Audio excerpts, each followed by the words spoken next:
what really happened with your host, Mike Rivero, because World War III is a really bad idea. Here is your host, Michael Rivero. And hello, hi America. Welcome back to our show. It's Monday, February 6, 2017. And boy, the hackers have taken my server down. They always do it just before the show begins to try and cause the maximum damage. And it does signal something important is about to happen. And I'm not the only person under attack. Rents is under attack. Investment Watch Blog, their server got destroyed. They're having to rebuild it from scratch. So don't you just love how these liberal, whining, crybaby baby snowflakes, they don't believe in freedom of speech. They don't believe in America. They don't believe in any of that. They just want what they want, and any way that they can get it is considered acceptable behavior. And then they wonder why conservatives want to have guns. Alrighty, we got a lot of stuff to talk about today. The phone lines are open, 800-313-9443. Mike is in our control room ready to answer the phone and put you on the air here. And let's see. Now then, obviously yesterday, Super Bowl 51. Everybody was having a really, really good time. Going into the fourth quarter, the Falcons were leading by 19 points, 28-3. And in the fourth quarter plus overtime, the Patriots pulled ahead to win the game 34-28. I haven't seen anybody blow a lead that badly since Hillary's campaign. And it's amazing. A lot of the liberals were seeing this as kind of a symbolic referendum on Donald Trump's victory. Bill Maher was out there cheering for the Patriots because the owner and the coach and the star quarterback are all supporters of Donald Trump. And so he was going to just relish the defeat. He was saying, I want them to lose by zillions and zillions and zillions. Wrong again, Bill. Didn't work out. Listen, Bill, if you're still upset about all that liberalism stuff, you need to get a protest sign and get on down there and say, how dare the NFL build stadium walls just to keep out fans that haven't paid for a ticket. I mean, that's just racist right there. That is just absolutely racist for them to do that. Everybody has a natural right to go in and watch the Super Bowl without paying for a ticket. Don't you people understand that? It is rather absurd here. Now then, Milo Yiannopoulos is going to return to Berkeley to give his speech. They've rescheduled it. And now they're starting to dig in. Who was actually supporting all of this? We now know from the police, from the Berkeley, the UC regents, that the people causing the riot were not actually Berkeley students. They came in from outside. And as it turns out, one of the groups backing them, I mean, first of all, Berkeley's Robert Reich came on out and said on CNN, the organizers of the riot were mostly Milo himself and Breitbart News just to make the liberals look bad. And, of course, that absolutely did not work. But it turns out this Global Alliance for Justice picked up most of the tab on the Berkeley riots, and they get most of their money from George Soros through the Tides Foundation. So this is Soros doing his stuff again. He's trying to start a color revolution in this country. Now, the UC Berkeley chancellor is saying these rioters were armed individuals. They had ninja-like uniforms. They were using paramilitary tactics. They were paid disruptors. They were not students. They're not ordinary citizens protesting. They are paid disruptors. Now, apparently this group is known as Antifa, which stands for Anti-Fascist Action. And they're a bunch of anarchist thugs, and they were not just at Berkeley. They've been all over Europe. Everywhere there's a government being overthrown, these people are showing up. So they really are trying to start a color revolution in this country, and it is going to fail miserably because everybody knows that's what they're trying to do. And again, if you're trying to bring down a government and replace it, you cannot do it without popular support. You have to have the sympathy and trust and faith of the general population. And these people behaving the way they are, they're not going to get it. This is going to be as bad a failure as Iran in 2009. Now, there's another article out here on Zero Hedge. Is Soros the source of the funds behind the Muslim ban lawsuits? As you know, all these people are going to court to try and block Donald Trump's travel restrictions. And again, I just hate how everybody has fallen into this idea that this is a Muslim ban. No, it isn't. It's a ban on specific countries. Muslims from other countries are free to come and go as they will. Christians, Jews, atheists, Pastafarians in those countries are going to have just as much trouble coming across the border as the Muslims. It is not a Muslim ban. Please stop supporting that particular piece of propaganda, because it isn't. And remember, under the Immigration Act, 65-year-old Immigration Act, the President has the authority to designate certain groups of people as not allowed into the country. It is all these judges that are in violation of the law. This goes all the way up to the Supreme Court. The Supreme Court's going to say, look, the law is the law. The President has this authority. All right, we're going to go ahead and we're going to do a shout-out to our on-air affiliates who are just now rejoining our network.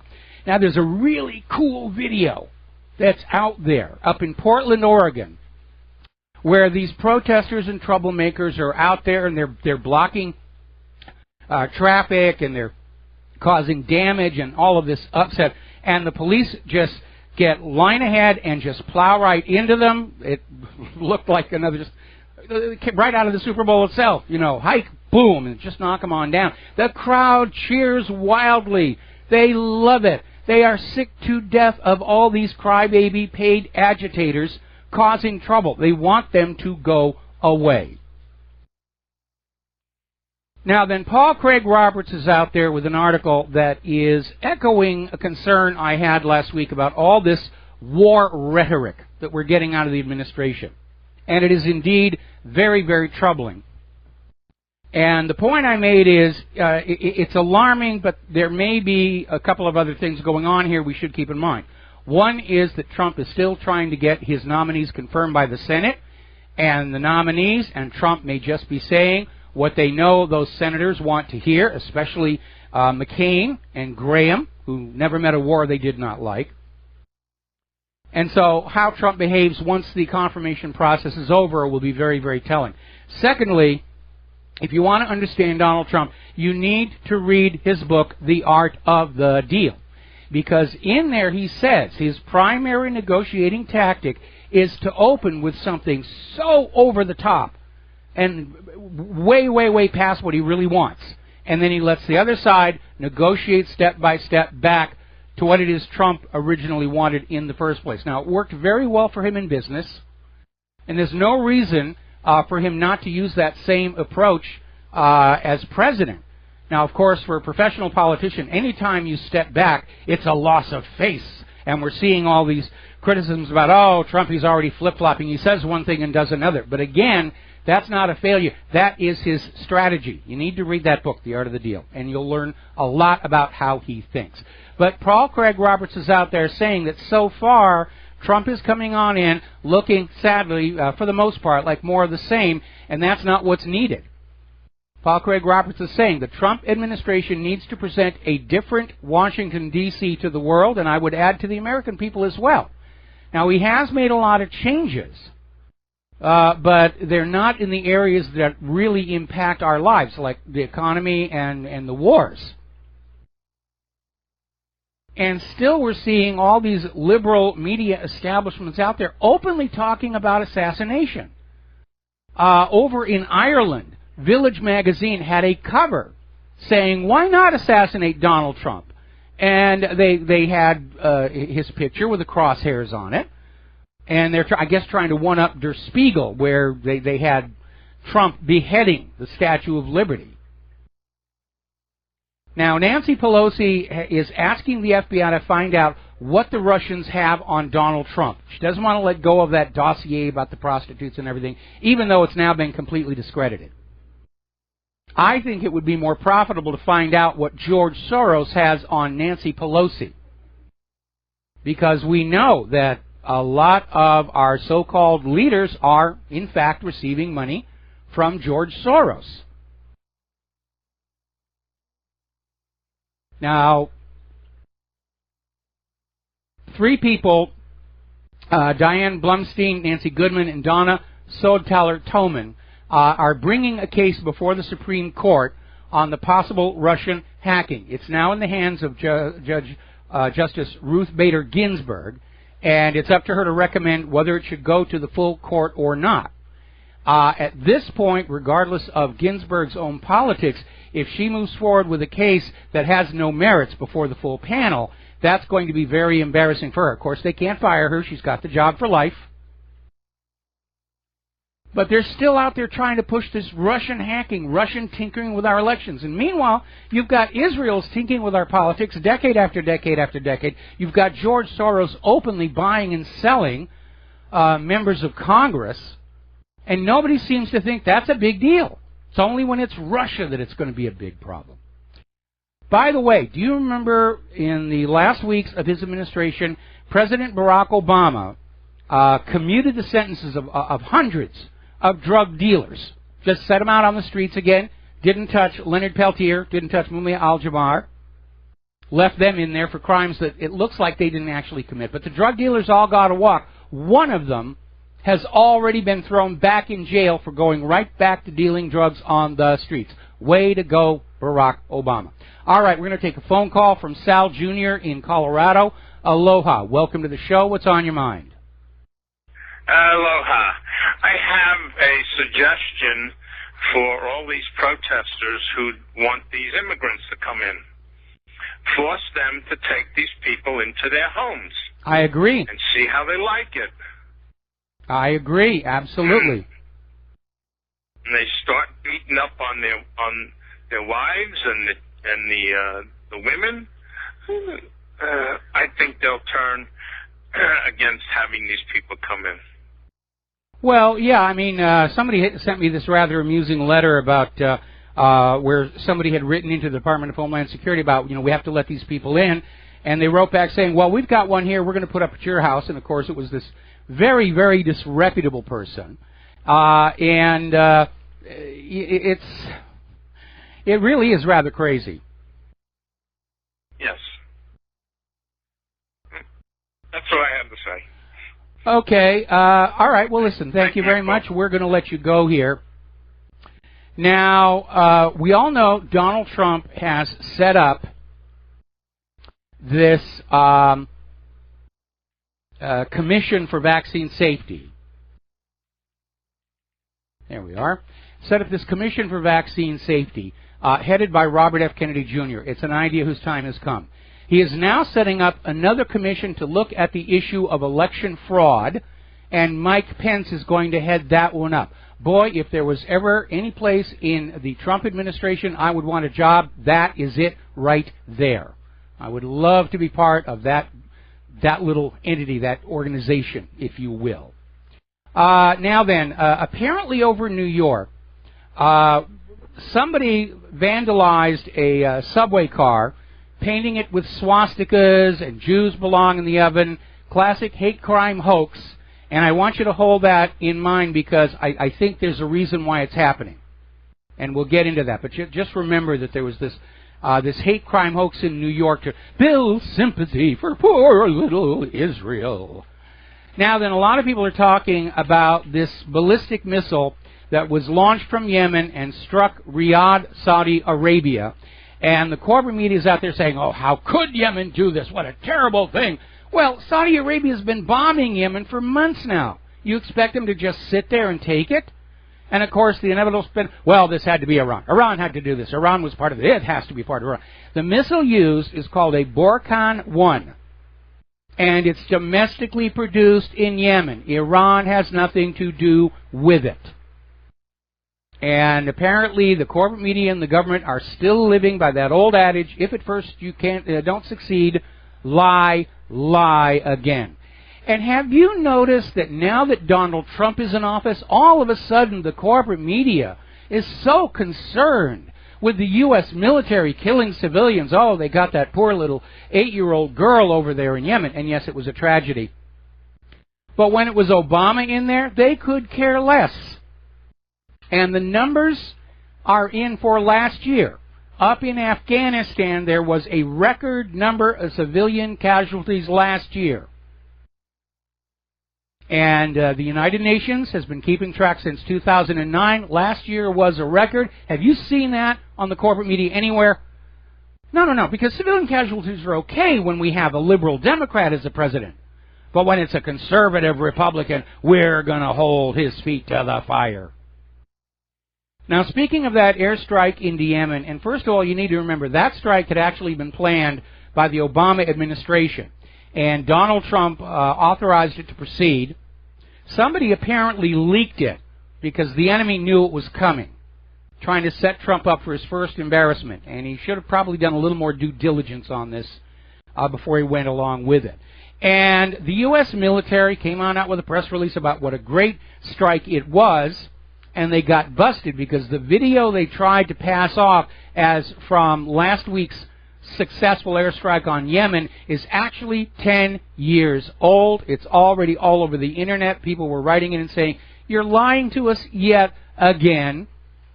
And Pentagon spokesman Navy Captain Jeff Davis said, "You got us. Yeah, it is old. We're just going to take it down off the website, and if you're a patriot, you'll forget that you caught us lying to you again."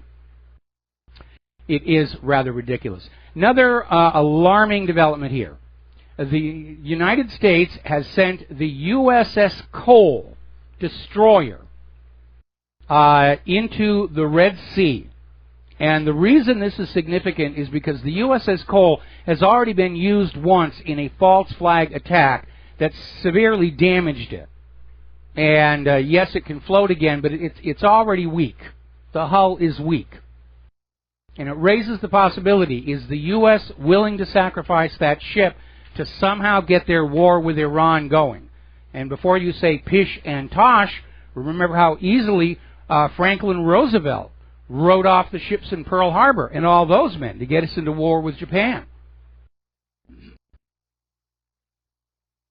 Now, the deputy commander of the Donetsk People's Republic, Edward Basurin, has stated in an emergency briefing in Donetsk, Poroshenko is going to walk away from the Minsk agreements. He's preparing for all-out invasion of the eastern Ukrainian republics because Poroshenko's job is to provoke a war with Russia.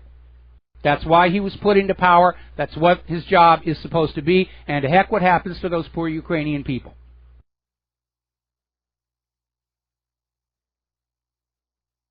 So,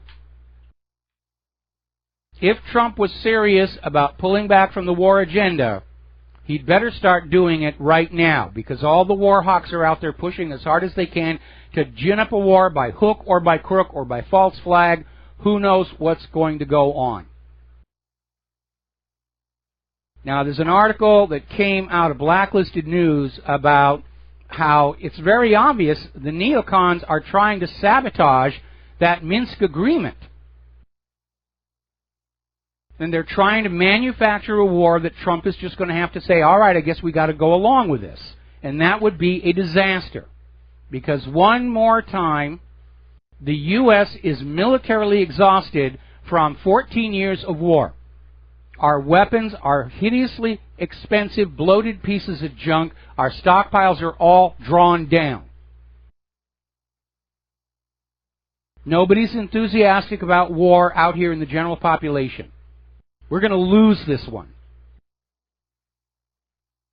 Meanwhile, Russia has fired back at Great Britain, as Great Britain is demanding Russia give back Crimea, and Russia says, well, we'll consider it just as soon as you give back Gibraltar and the Falkland Islands. Meanwhile, the Kremlin is demanding an apology from Fox News for calling Vladimir Putin a killer. And even Donald Trump said that really is rather ridiculous. You don't think we're killers? It's just utter chaos out there. Now then, we're going to take a break for commercials. When we come on back, I'm going to do the link back to that train with the swastikas on it, because I think something ugly is about to happen. We'll be right back. Aloha, America. Welcome back to the show here. I'm even getting emails from people saying, yeah. Every time your show's about to start, the children attack your server, and yes, they do. And all it does is demonstrate that these are not Americans. They do not subscribe to the Bill of Rights. They have absolutely no respect for anybody's point of view except their own. And they are dangerous. They are brown shirts. They're liberalologists. Anyway, now then, getting on to the story. Israel is now claiming that somebody fired gunshots from the Gaza Strip towards Israeli soldiers. Nobody got hit. Can't even find a bullet. But Israel is now saying that. And together with that play for sympathy at the New York subway, I think Israel is about to uncork on those poor people of Gaza yet again. Because they do that every 2 to 3 years. They'll gin up some kind of a story, and they'll just go in and lay waste to the place again. Just to prove that they can do it. Meanwhile, Benjamin Netanyahu, in between dodging his corruption investigation, is urging Britain and the United States to confront Iran. You've got to confront Iran. They're bad people. You have to destroy them for us. And I mean, Netanyahu's like this cheerleader for war, second only to John McCain and Lindsey Graham. Needs to get himself a little cheerleader outfit and some pom-poms. Give me a W. Give me an A. Give me an R. It's amazing. Now, getting on back to this issue about who the killers really are. Story out of militarytimes.com, no less. The U.S. military's statistics on the deadly airstrikes in Syria, Afghanistan, and Iraq are absolutely wrong. Thousands of these airstrikes have gone unreported, according to a Military Times investigation. There's huge gaps in the data, and it raises serious questions about the accuracy and transparency of reports to the American people about the success or failure of these various ventures. Now, there's another story that came out of Russia today, and it's talking, we've been talking about the deplorable condition of America's weaponry. They're now finally admitting the F-35 may never actually be usable in combat. Same thing with the Gerald R. Ford aircraft carrier. The Zumwalt has drivetrain problems. The Independence-class littoral combat ships, corrosion. Freedom-class littoral combat ship, drivetrain problems. F-22 still asphyxiating its pilots, and on and on and on and on and on. And the United States is not alone in that. This story coming on out about British military defense capabilities. There was an investigation by the Sunday Times, and what they found out is the Royal Navy ships are so loud they can be heard 100 miles away. They're rattling, they're clanking. I mean, noise suppression is a key component of anti-submarine doctrine. And apparently they're having to whittle down these little wooden wedges to cram them into the hatches so the hatches don't clank back and forth. That's how poorly fit, what a poor fit they are in their little combing there. Apparently, the British drones are malfunctioning on a regular basis. Britain has been building armored vehicles that are actually just a little bit too large to fit into the transport aircraft supposed to carry them. Because in Great Britain, like the United States, it's all about grabbing money. And they don't care if the stuff really works or not. Meanwhile, China has unveiled another ballistic missile, this one capable of targeting Taiwan and U.S. bases in Asia. Now, 2 weeks ago, China unveiled a new ICBM system, supposedly in response to Trump's provocative remarks. China then denied the report, but then they turned around and they've revealed details about this other, somewhat shorter-range ballistic missile. It can hit Taiwan, the South China Sea Islands, and U.S. and Japanese bases all over Asia. Got to take a break for commercials. We'll be right back. Aloha, America. Welcome back to our show here. And let's look at the economic news for a little bit here. Apparently, the Rothschild banks are now under criminal investigation regarding a missing $4 billion as part of a global corruption probe. And apparently they got caught doing something nefarious involving the Malaysian development, Berhad. Deutsche Bank has been fined $10 billion for sham Russian trading, or trades, actually. And Deutsche Bank has agreed to pay $630 million in fines for organizing this $10 billion in sham trades that could have been used to launder money coming out of Russia.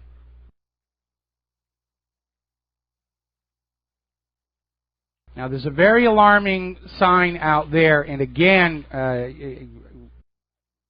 I don't know that Trump's going to be able to stop the economic troubles that are about to hit. But apparently, corporate bankruptcies are starting to really skyrocket the way personal bankruptcies did leading into this disaster of 2008. Commercial bankruptcies have been rising year over year since late 2015. The other problem we have out there is the pension tsunami. This is also something that came on out of that 2008 mortgage-backed security meltdown, and all of these pensions invested in those mortgage bundles because they were rated AAA, and that made it legal. And the fraud collapsed, and all these pensions lost money, and nobody has the gonadal tissue to stand up and say, hey, Wall Street did this to us, let's recover our money from them. So they point fingers at their own customers and say, oh, you're living too long, you're demanding too much. And CalPERS is the latest pension to lobby the government, in this case of California, to forcibly confiscate and liquidate 401ks, throw that money into the pension funds, and then bring those 401k holders into the pension plan. But all without changing the management that broke the system in the first place. Now, down in Arizona, they have, one of their committees just passed a bill that will support sound money. And this bill would eliminate state capital gains taxes on gold and silver specie and encourage its use as a currency, a parallel system to the Federal Reserve's ink and paper. They're literally, if this bill passes, citizens of Arizona will be carrying gold and silver coins or claim checks for the same to conduct commerce, which will not be accruing interest to the Federal Reserve.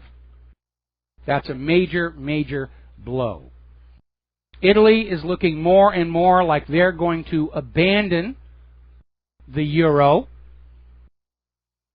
And over in Greece, they're now suggesting that they need to set up a parallel system, which is basically what Arizona is getting ready to do. Have a second parallel economic system in place in case the euro collapses, which is looking more and more likely here. Now, Germany's default risk has spiked to the highest level since the Brexit vote. Meanwhile, Angela Merkel's standing in the polls has plunged to a multi-year low. I think the two are connected. It's that old 11th marble. You cannot get away from it. If you are foolish enough to be enslaved to a private central bank that issues all the public currency as a loan at interest, you will be their debt slaves. That's what it's designed to do. Let's take a phone call here. James in North Carolina. Aloha. Welcome to the show. What's on your mind?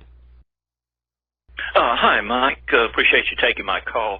I'm going to try and hit on a couple of things here. A few minutes ago, you mentioned how we're now starting to hear about the civilians that are getting killed in attacks. This last one was in Yemen, which when did we get into Yemen? We weren't in Yemen, back well, I don't know, a few years ago. Technically, you're correct, but Saudi Arabia is in Yemen as a U.S. proxy, because what happened is the U.S. went in, they overthrew the legitimate elected government of Yemen, they installed a puppet regime, which was justified by saying this is the internationally approved government, as if the rest of the world has any right to go into a country and say, this is the government you're going to have. That's part of that whole globalism thing. Well, the people of Yemen didn't like being under foreign puppet rule, just like the people of Iraq don't like being under foreign puppet rule, just like the people of Libya don't like being under foreign puppet rule, just like the people of Afghanistan don't like being under foreign puppet rule, and just like the people of the United States do not like being under foreign puppet rule. So the people of Yemen, basically like the people of Iran in 1979, kicked out their U.S.-backed puppet regime and set up a new government for themselves. And so the U.S., which was already facing a backlash at home from the American people over all these wars, got their good friend Saudi Arabia to go on in and declare war against this upstart domestic government in order to reimpose the internationally approved puppet rulers on Yemen. And that's how we got into this mess. And Saudi Arabia has not been doing very well. And that's why Obama planned this boots on the ground, well, not really boots on the ground, but this strike to go on in and basically try and target the leaders of Yemen's own government. And it backfired horribly because the indications are somebody leaked that this attack was coming, and those Navy SEALs walked into a real trap. Yeah, I mean, this is the first strike that I've heard about that we were directly involved in Yemen. It probably isn't, but it's the first one I've heard about. Yes. But the main point I was wanting to get at, I think Trump is very likely to get himself into a bad situation of having overpromised coming into the presidency, saying that he's going to wipe ISIS off the face of the earth, and with the anti-war left starting to reemerge after 8 years of silence, and we're hearing about everything that's going to go wrong. If anybody so much as gets a hangnail in one of these attacks, we're going to hear about it, and we're going to hear about any civilians that get killed. They may even start listing them by name, and he's going to be in a situation where he's either going to be accused of not fulfilling his promise, or on the one hand, or being a war criminal on the other. Well, like I said, I mean, that's the whole point. The problem that Donald Trump has is nobody in the establishment wants him there. The media is out to just damage his reputation any way they can. They're openly lying about him, and every time they get caught with another lie, they say, all right, well, would you believe this? And they come out with another one. The military always want more war because it means more money. John McCain and Lindsey Graham apparently are supported in part by George Soros. They're pushing for these wars as well because Soros is still dreaming of his one world government. Yeah. Well, how he's going to be able to revive the economy and stay out of trouble with trying to fight wars in several countries now is that's going to be an incredible balancing act. Okay. All right. Well, anything else? That's what I wanted. No, nothing now. No. Okay. Well, thanks an awful lot. We're going to let you go and switch over to Dustin in New Jersey. Aloha. Welcome to the show. What's on your mind? Hey, hi, Mike. Hey, I don't watch sports. I think it's bread and circuses. But like, if you go on YouTube, they got a lot of the commercials on it, and the only one I seem like that's always being played is the one where the U.S. troops are in Poland. I want to, it's like they're trying to get the American people ready for this European theater. You know what I mean? Yeah, well, absolutely. There's no question about that.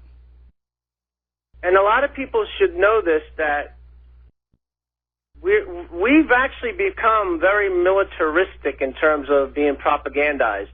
Well, you know that, but like the Super Bowl especially, they merge patriotism with militarism. It's two different things, right? Well, no, not really. If you think about football, is actually symbolic warfare. And in fact, most athletic sports grew out of warfare. Look at the original Olympics. All the sports were basically stylized weaponry. The javelin is a spear. The shot put is basically throwing rocks at the other guy. The discus was actually a weapon of war.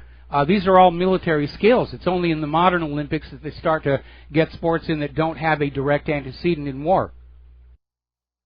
Well, I just hope they never have no TOW and javelin missile events.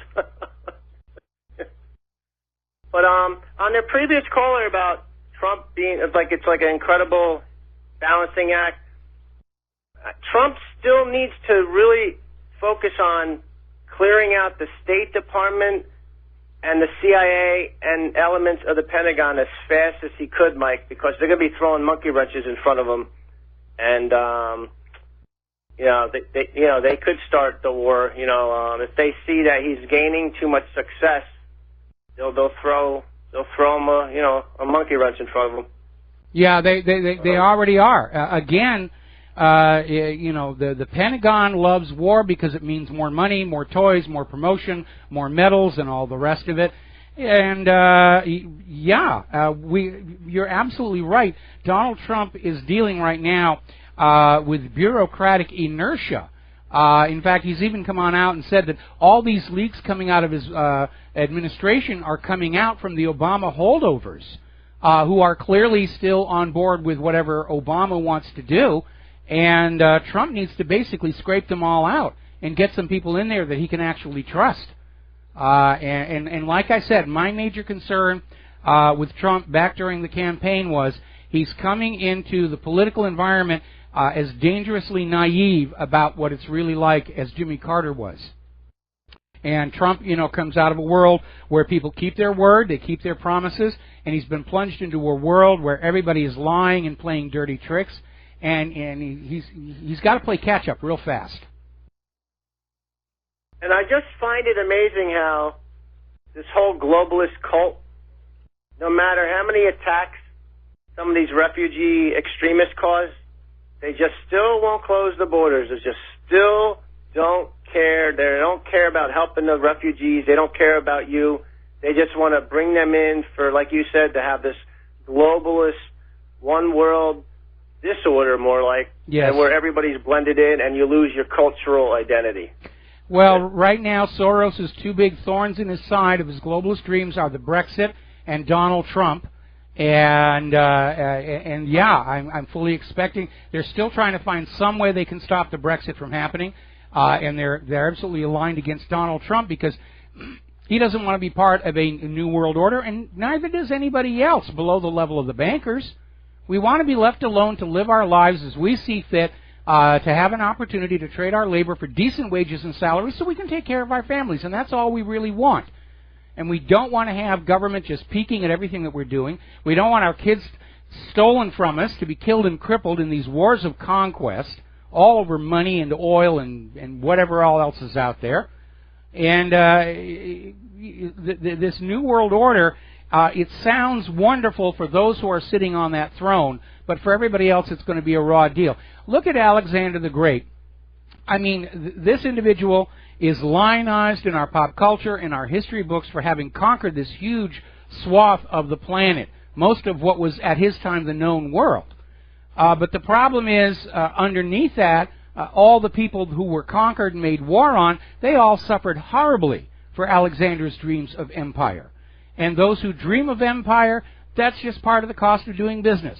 We're going to have to, we're going to have to accept that maybe, 5-10 million people are going to die, but that's not too bad.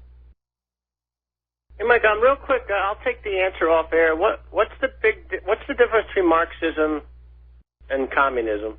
And I'll take the answer off air. Oh, boy, that's a good one. It's communism is actually the implementation of Marxism, and it's kind of hard to say where one stops and the next one takes over, because unfortunately the Soviet Union made a mockery of the original Marxist vision, which was a truly classless society.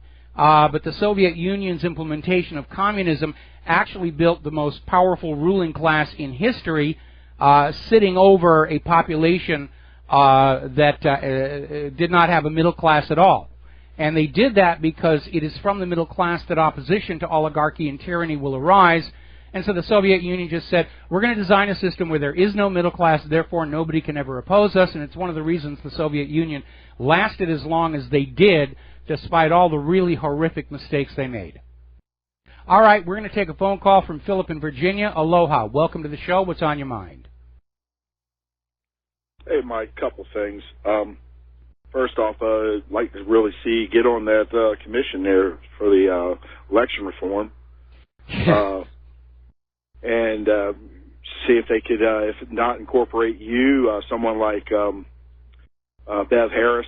Absolutely. When I sent my paper letter to the White House on this very issue, I pointed them at Bev Harris's website and the HBO documentary, and then I sent along a copy of my article on how you can have honest, transparent elections in this country. And I've been really surprised ever since I put that out there, all the email I'm getting from all these other countries saying, yeah, we're doing that. We got rid of those electronic machines years ago, and we're doing it pretty much the way that you set up. Yeah.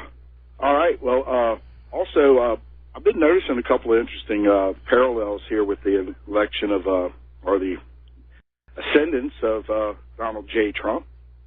And with regards to this culture war, the current religious war that's going on, his comment about eradicating, the statement he made about the eradication of the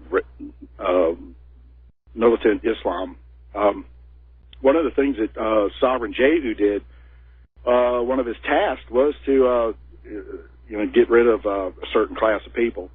But anyway, also some interesting parallels with Koresh, otherwise known as Cyrus, as well. But anyway, I called about the coal. Glad you brought that up here, because over here it's a big local issue, local story. I know that one of the... All right, I'm going to have to put you on hold. Philip, I'm going to have to put you on hold. Don't hang up. I'm going to come right back to you after these words from our sponsors.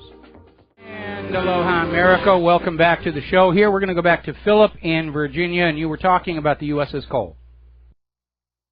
Yes, for those of you who might not know, it's been in the news lately. The coal has been assigned over there off the coast of Yemen, right? Yes. Yeah, and some of the people in this country are so sick. One of the local talk show hosts was talking about, because they got a link to the coal here, this patriotic thread here that drives these people, the bloodthirsty murderers, warmongers that they are. He was proud of the fact that the coal was going to be over there off going back to Yemen, and they might, because he said he wanted the coal to get some. So tell us the backstory about the coal here, because I know that, if I'm not mistaken, they had a warning not to go there and do that refueling there, and they ignored that, and next thing you know, they're getting blown up. You're absolutely right. There was, in fact, the coal actually didn't normally go to that harbor, and they decided they were going to go there to refuel. There were warnings not to go. The official story is some of the people of Yemen sailed on out in a boat and blew a hole in the side of the USS Cole. The story, though, had some serious problems with it. They tried to imply that the coal was right up against the dock, and that's why nobody had a warning. But photos at the time showed the coal was actually well out into the middle of the harbor, which raises the question how anybody could approach it, if there was a watch detail on board the ship. And the speculation is that this is another false flag by Israel, like the USS Liberty, to try and trick the United States into making war on people Israel doesn't like. Well, so in other words, business as usual. Business as usual. Yeah, okay. All right, well, that's a dirty little secret that they don't want to talk about. And the only thing worse than the bloodthirsty murderous, warmongering national syndicated radio hosts are local ones. Well, most of those local ones are owned by large corporations like Clear Channel, and Clear Channel sends the instructions down. You will push this agenda. And if you don't, then you will not have a job in much longer. Yeah, they sure don't want to hear what really happened. No, they don't. That's why they're bashing on my server right now. Okay, well, Philip, thanks an awful lot. We're going to switch over to Sherry in Fredericksburg. We're probably going to have to take you through station identification. What's on your mind? Hi, Mike. Yeah, Philip just played right into what I wanted to talk about. Last Friday, and you started the show off with this too, I decided to listen to corporate radio and see what they're saying. This old station I used to listen to about 3 or 4 years ago, and we'd talk about GMOs and stuff and how things have changed there. Actually, not a lot has changed since they've gone under new contracts and everything. It's still Republicans versus Democrats. The Republicans are good. Democrats are, crazy, liberal this, liberal that. That's all the same. And they dismiss Trump now, and they don't go into him much because all they do is stress that Hillary won the popular vote. Okay, well, Nick, Sherry, hang on there. Yes. I'm going to come right back to you after station identification. And aloha, America. Welcome back to the show here. And boy, do I hate being right all the time. Israel is now bombing Gaza. Oh, boy. All right. We're going to go back to Sherry. Please continue where you left off. Okay. Well, these corporate radio talk show hosts are really weighing heavily on the fact that Hillary won the popular vote. And so they also mention over and over that the agitators are more like Southern liberals in disguise and all this sort of stuff. And when callers try to point out that these are paid insurgents or agitators, they pretty much see it coming and kind of cut them off or get them off onto another subject that's a personal. You're not telling me that you're one of the, or something to get them around it. And it's very sad. Now you hit on something that I think could help, and that is if and when Hillary supporters learn about the voting irregularities and the scope of the voter fraud, if liberals could hear the truth through their own source of information, because Mike, I have these friends, and after Donald Trump was elected, it was like, oh, Sherry, they're rioting all over the world. Everyone's in protest. I said, that's a woman's movement. No, Sherry, it's everywhere. There's millions of people rising up against Trump. It was like, my God, unless they hear this through their own, what would you say, genre or something, the people the websites they're used to going on, or is this going to happen or not? Because all of those protesters, I can't get them to see that they're being disguised. They're useful idiots, is what you're trying to say. Okay, first of all, let's back up here a little bit. Nobody knows if Hillary won the popular vote because right now current estimates are there were at least 25 million illegal votes for Hillary Clinton. The fact that we can't actually confirm who got what votes tells us there's a serious problem with our election system. Now, there's a phenomenon called the true believer, the fanatic. And as I was saying last year, Hillary ran her campaign as a personality cult, with herself as the personality, and people who are part of a cult, they literally cannot see any other view than the one they've been indoctrinated with. And that's true of the liberals, it's true of the Scientologists, it's true of any fanatical organization like that. And part of the message that has been going out through the liberals is this kind of behavior is acceptable because we didn't get what we wanted. And again, the problem is it looks like Soros is trying to start a color revolution in this country, and I don't see it as succeeding for the same reason the attempt at a color revolution in Iran in 2009 did not succeed. You cannot change the government of a country without the popular support of the general population. They don't have it, and they're not going to get it behaving like this. And all this corporate media that's out there attacking Donald Trump, we all know it's all bought and paid for. It's an orchestrated campaign. And at some point, though, they could start a civil war. And before they do that, though, I hope the liberals will sit down and remember who it is who owns and knows how to use firearms and who does not. Well, I'm hoping some corporate people will come forward and start making little noises about what the real truth really is. And I don't understand why they can't sue for fraudulent votes. How these states that have gone into their voter boxes and seen, okay, this many people voted, but we have this many votes that don't match up with the number of people that voted. We have so many more votes, you know, that are for Hillary that shouldn't, because they can't prove who they're for. Well, there may be lawsuits, but you need to remember the lesson that we learned back during Jill Stein's recount. When election fraud did surface, all of it favoring Hillary Clinton, the corporate media would not report it.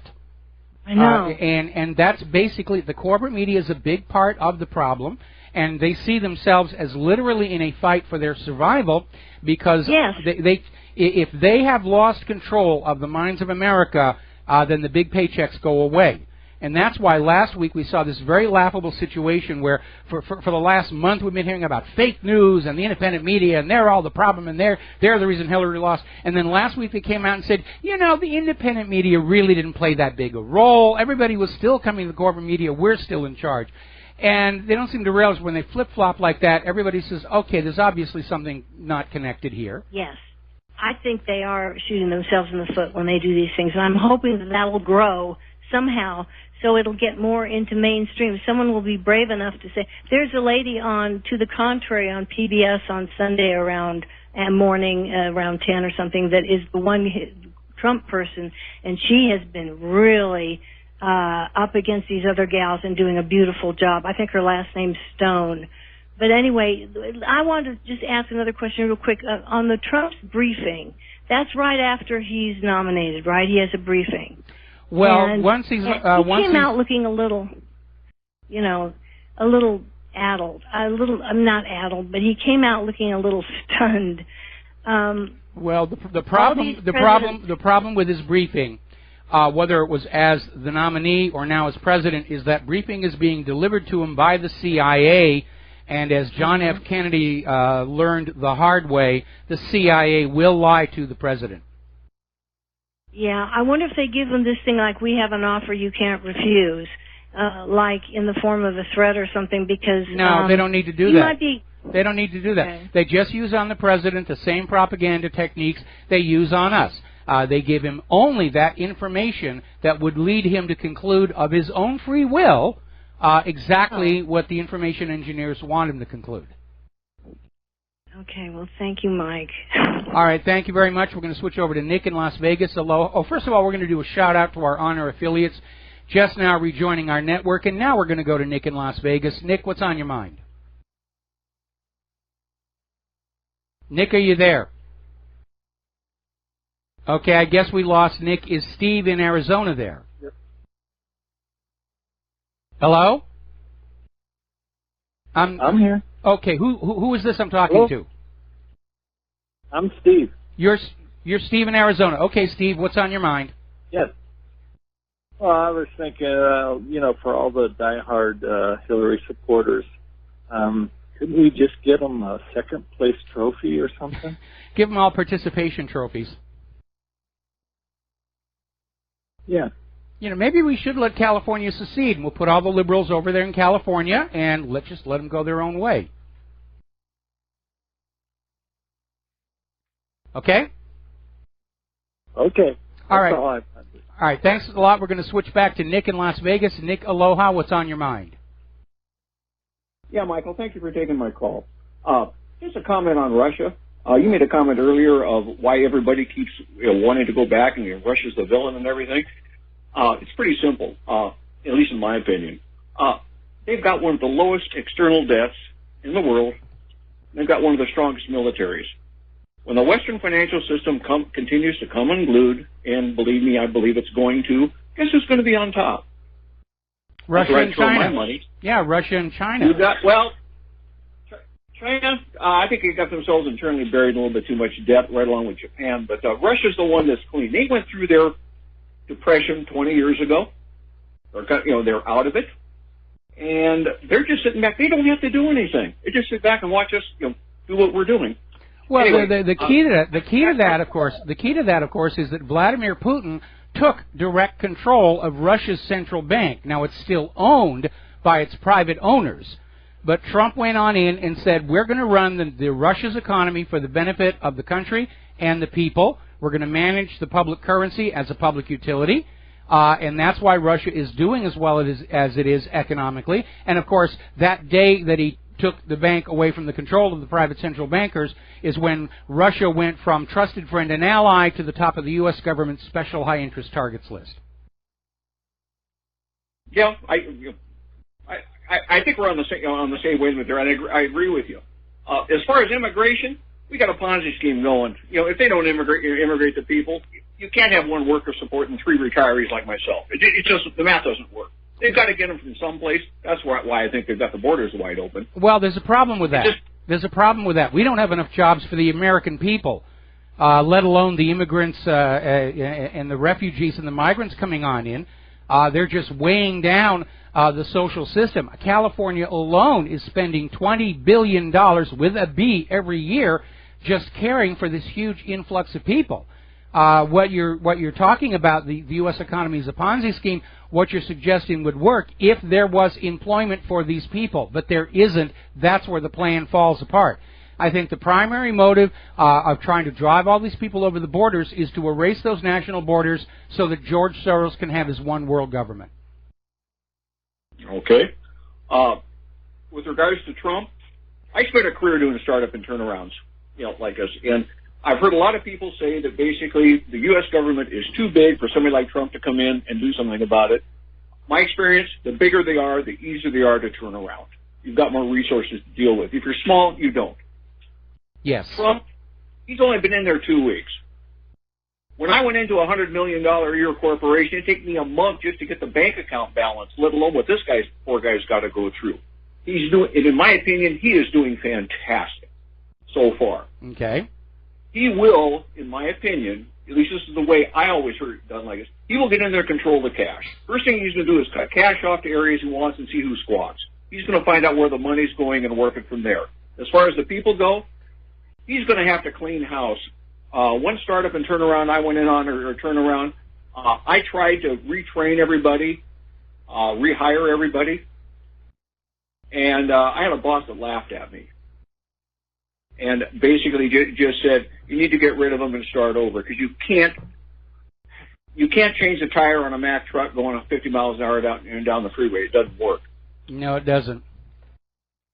And I think he's heading that direction.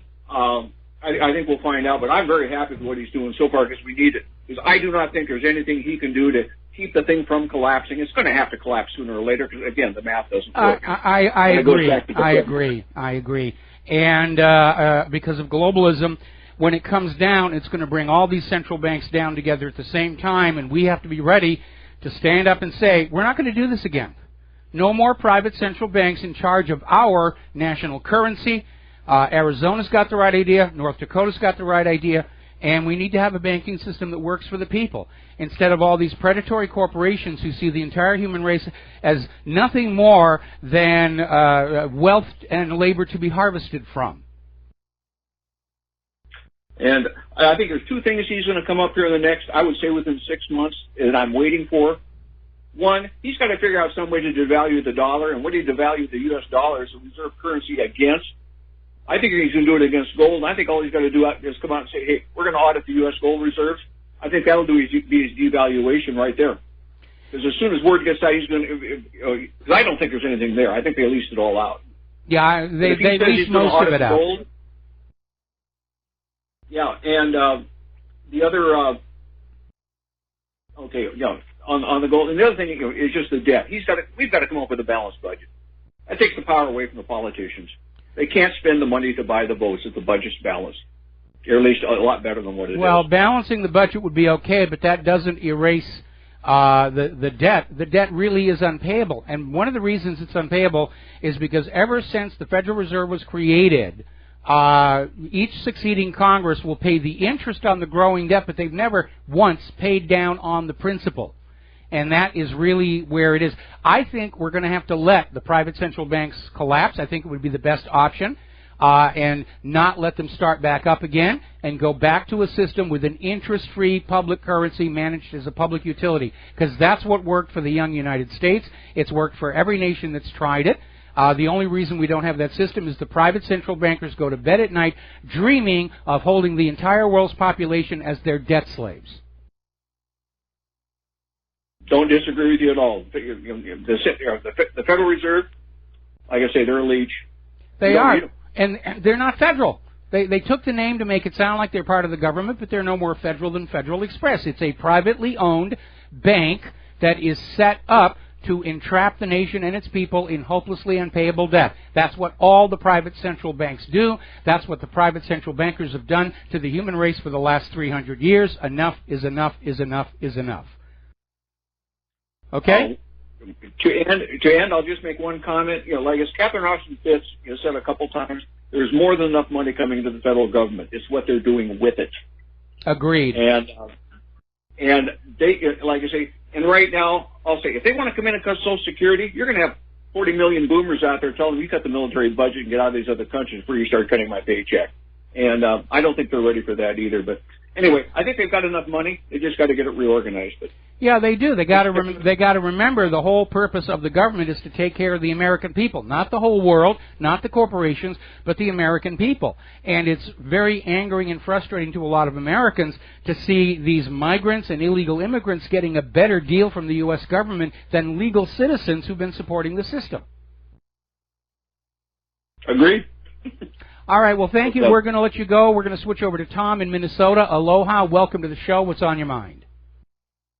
Aloha, Michael. Can you hear me? I can hear. No, I'm not going to buy your condo. I can hear you. I can hear you. Okay. I think you were right when Trump was running for president there. You were concerned about his foreign affairs experience and what he would do. And what he's done domestically, I think we're all pretty thrilled about what he's done so far. But his foreign, you're dead on, because what we see here is he hasn't stopped Obama's troop buildup on the Russian border.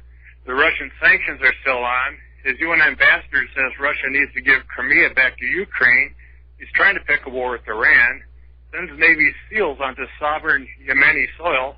Wants safe zones in Syria without consulting its government. Tells China it has no right to be in the South China Sea. Proves he's morally corrupt because he endorses torture, and wants to confiscate the oil resources of Iraq when they never asked us there, and wants to make Jerusalem the capital of Israel. I mean, how many ways can you lead us into World War III? Okay, you're accurate on some of those, but not all. Trump, when he was campaigning, talked about torture, but Matisse sat him down and said it really doesn't work, and so Trump has backed off on that. Trump is now describing the new embassy as not in Jerusalem, but to Jerusalem, which is a very subtle difference. And he was actually on TV just a little earlier saying it's actually way too soon to talk about a new embassy in Israel anyway. So he's backed off on that as well. But again, a lot of what we're hearing about Donald Trump is being spun and crafted, manipulated by corporate media. Trump is saying a lot of things I'm having a real problem with. But again, we need to keep in mind he is still in this period of time where he needs to win Senate confirmation for his cabinet and other appointees, and his nominees and Trump may be saying what they think the Senate wants to hear to get those confirmations. And once we're out of the confirmation, let's see if there's a change in Trump's agenda, and if there is, that bodes well. If it doesn't, then yeah, we're headed for a mess. If Trump continues on this same military economic path that the nation has been on for the last 30 years, then Donald Trump could well be the last president of the United States. Yeah, well, don't you find it odd that he hasn't backed down Obama's troop buildup, because he is commander-in-chief? Can't he do that? He can do it, but he's meeting a lot of resistance from within the Pentagon. Remember, the Pentagon and the CIA have got his ear, and they're going to be filling his ear with whatever's in their best interest for Donald Trump to hear. And that is where that dangerous naivete becomes a major, major problem, because it was a problem also for Jimmy Carter. Well, that's like the whole Yemeni thing, too. They said that was in planning during the Obama administration, but Trump, by being president when it happened, bloodied his hands. Yeah, and I think that was the reason why the attack was leaked, was in order to slam Donald Trump for a failed mission in Yemen, which obviously it was sabotage from within. And again, that's happened before. Francis Gary Powers' U-2 was sabotaged to get it shot down. Carter's attempt at a rescue of the Iranian hostages was sabotaged as well. The insiders in Washington, D.C. love to play dirty. Trump had better wake up and realize that's how the game is played really, really quick. All right, we're going to let you go here and take a short break, and then we'll be right back. And aloha, America. Welcome back to the show. We're going to take one more phone call, then we're going to close the lines because I got some news I need to get to. Fran in Washington State, aloha. Welcome to the show. What's on your mind? Aloha nui nui, Michael. Aloha nui nui. First, I have to apologize. I got something came across my desk about the Interior Department wanting to sell off 3.3 billion acres of government land, sell off, and it had a petition for the Sierra Club, and I've tried today to, look at it. I looked at bills in Congress, and I looked at the Sierra Club because there was a petition, and the number was only 261 or 262. I've looked them all up, and I sent you an email saying I'm alarmed, but I got kind of excited, and I didn't sign it. Sorry. Okay. Anyway, I wanted to talk about Trump, and I'm becoming increasingly concerned with the warmongering, and he, dear God, please let him not be another puppet of the deep state. I'm trying to keep the faith. I voted for him. I listened to you for all the time, and boy, I don't like the way this is going. I don't either. But as I said, there's a couple of mitigating circumstances we have to take into consideration. And I'll be looking very closely at Trump once he's out of the confirmations. And then once he actually starts serious negotiations with Russia and China to see what he does. Okay? Yeah. Thank you, Michael. All right. Thanks an awful lot. And we're going to close the phone lines here. We need to remember something. Rhetoric is just rhetoric. And what he actually does is going to be the measure of the man. And I'm not trying to defend him or anything because I share everybody's concerns that this is not looking good at all. But again, given the confirmation process, given Donald Trump's own recommendations of how to initiate a negotiation from his book, The Art of the Deal, we may be seeing that happen. Got to give him his first 100 days to see what's going on. Now then, getting on back to the economic news, we know that Donald Trump is trying to bring jobs back into the United States, but it's really too small, and he's not able to stay ahead of the fact that some of America's biggest companies are slashing jobs at the fastest rate since the financial crisis. And ADP and BLS data is just showing that, yes, there's some hiring, but there's a lot more people being let go. Corporate media never mentions that. Oh, we've got all these new jobs here, and what they never mention is the jobs that disappear. Looks like Sears is on the brink of collapse. They had an absolutely terrible holiday shopping season. So did everybody, actually. Now, do you remember back in 1989, Michael Moore shot to fame with his documentary Roger and Me? That was a film critical of corporations who were sending jobs to Mexico. And what a reversal, because today Michael Moore is critical of Donald Trump for trying to bring those jobs back. It would be nice if he could make up his mind. But then liberals seem to not have much in the way of a continuity of opinion or perspective. They're just saying at the moment what they need to say. And I'll give you a good example. September of last year, Barack Obama was out there saying it's impossible to rig America's elections. It's too far flung. And then we get into November, and rather October, and Hillary's saying Russia's hacking our elections. November, Jill Stein says Russia's hacking our elections. And now you've got the NAACP saying, don't you dare look at how our elections are rigged. in response to Donald Trump's mounting an investigation into the election system. Eastern Outfitters, which includes discount retailer Bob's Stores and Eastern Mountain Sports, has filed for Chapter 11 bankruptcy. We're going to take a break for commercials, and we will be right back. And aloha, America. Welcome back to our show here.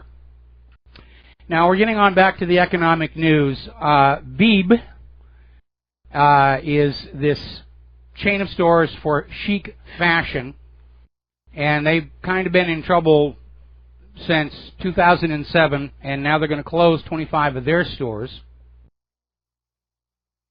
Now, on Friday's show, I made a comment about Roosevelt's gold confiscation, and I made the comment, Roosevelt confiscated gold but not silver. Turns out I was wrong. I was corrected by a very alert listener who pointed out that after the gold confiscation, Roosevelt did in fact issue an order to seize certain categories of silver.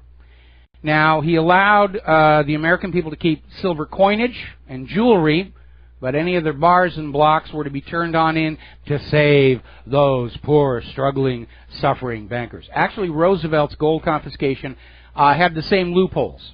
Heirloom jewelry and collectible coins were exempt from the seizures here. Now, over in Europe, things are getting even more and more tense. Apparently, there was this German park where two different groups of migrants literally got into a turf war, almost a tribal conflict between two subgroups of migrants, and they got into this huge, huge fight, clubbing each other with large pieces of wood.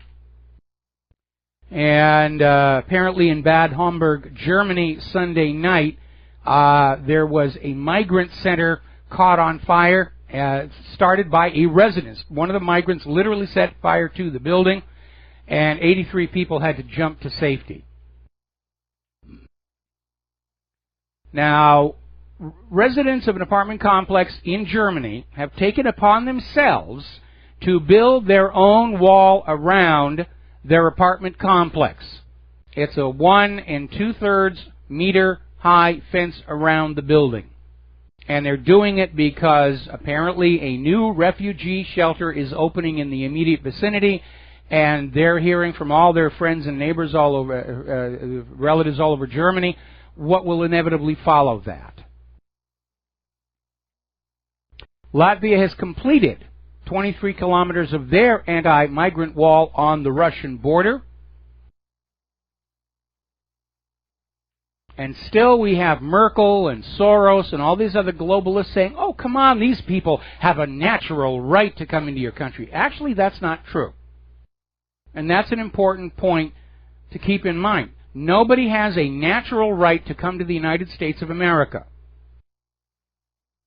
It's a privilege. And if you wish to come to the United States of America, there is a legal process that you must follow. And if you go through that process and get a green card and become a citizen, welcome, hope you like it. Actually, I have a feeling a lot of them are going to be disappointed because the United States today is not what you see in TV shows and movies around the world. It just isn't. Now, apparently over in Swindon, Great Britain, they have a huge problem where the migrants include a large number of prostitutes, mostly women from Poland and Romania, and they're linked to criminal gangs who traffic these women. And apparently they're dealing with a crisis called a pop-up brothel. And what that is the criminal gangs will open up a rental property. They'll rent a property that becomes a pop-up brothel, and they will have the women working in there for a few weeks until the police start noticing, and then they'll get out of there and find another place. That's what a pop-up brothel is. So, now over in Sweden, there's a police officer, Peter Springer, and he went on a rant on Facebook, and he said he didn't care if it was not politically correct because he's about to retire anyway, and so he can tell the truth. They're not going to, they can't fire him. He's retiring at this point. And he's saying that, yes, the migrants are to blame for the most serious crimes in Sweden. And he's saying that there are more than 50 areas labeled as no-go zones where the police don't even go in anymore. And these are, whoops, we just had the power dip. We're under a big storm out here in Hawaii. All right, so the crimes are children carrying weapons, sex attacks, violent crimes. And as I said before, the process of migration is a filtering system. And the filtering system is you're not getting the best representatives of those source countries. You're not getting the best representatives of Syria or Libya or Africa. You are getting the people who can't make it in their home countries. You're getting people who are carrying contagious diseases. You are getting people who are fleeing prosecution. Same thing with the illegal immigration here in the United States. The people coming across that border from Mexico are the ones who couldn't make it in their home country. And they're flocking to the United States hoping to get free stuff. Now, as you know, somebody is writing the checks for all these lawsuits against Trump's travel ban. A lot of people think it may be George Soros. The ACLU, apparently just in the last week, received 6 times their normal annual donations to fund all of this. And that judge in Seattle, who's known to be an activist judge, very pro-immigrant, pro-migrant, flies right in the face of the Immigration and Nationality Act, which was enacted back in 1952, and it states quite clearly the President has the legal authority to deny certain categories of immigrants coming into this country on grounds of national security. The law favors Donald Trump. This judge in Seattle ought to be thrown off the bench for being in violation of Title VIII. Now, the EU is thrashing around, and as if the economy and refugees weren't enough, there's a major epidemic of corruption through the EU itself. And there's an article here where, in Sputnik News, corruption runs rampant in Bulgaria and Romania after 10 years of EU membership. And it's out of control over there. It's absolutely out of control. Somebody ran a study saying 85% of the world's population is living under corrupt government. I think it's probably closer to 100%. Let's be honest here. Now, story coming out of Russia today. Davos man is dead.